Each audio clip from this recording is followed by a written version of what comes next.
Hi guys, this is Martin with another video looking at getting started with OpenInsight 10, and this time I'm starting with an apology. I forgot something in the last video. What I forgot actually lends itself quite well to a lesson in its own, but it's probably going to be the quickest lesson of the whole of the video series. So let's just crack straight on.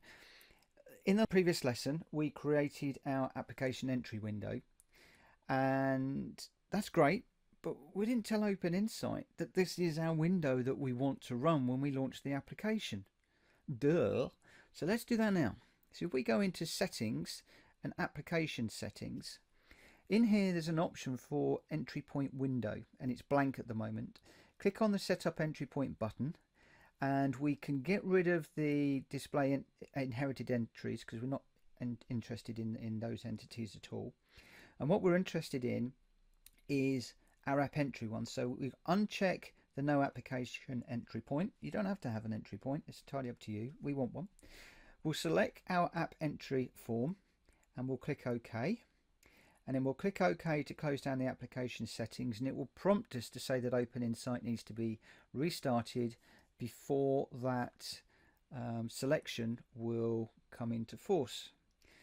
So if we just restart OpenInsight, now from within OpenInsight itself I can do a Control L to launch my application, and that will now take me straight into the application in runtime mode, so basically as the user would see it.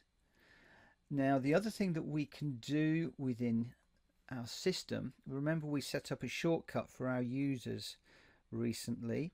We will copy and paste a new shortcut, and I'm going to change this one to be runtime. And if you right mouse click properties and we look at the shortcut here, the string, we've got our app name, we've got our username, we've got our password, and we don't want to run DV, which is the development environment. This time we want to run the runtime environment, which I think is an RN, and in this instance we probably don't need to have the system monitor running either. So we'll apply that, OK, and if we run that, now instead of going to the IDE, OpenInsight is going to run up and it will launch our application without the IDE. So your users can't get access to anything, they're just straight into here. So like I said, just under 3 minutes, very quick video, how to use the app entry so that people can launch straight into your chosen form. In the next video it'll be a little bit longer. MDI frames, it's going to be a good one. See you then.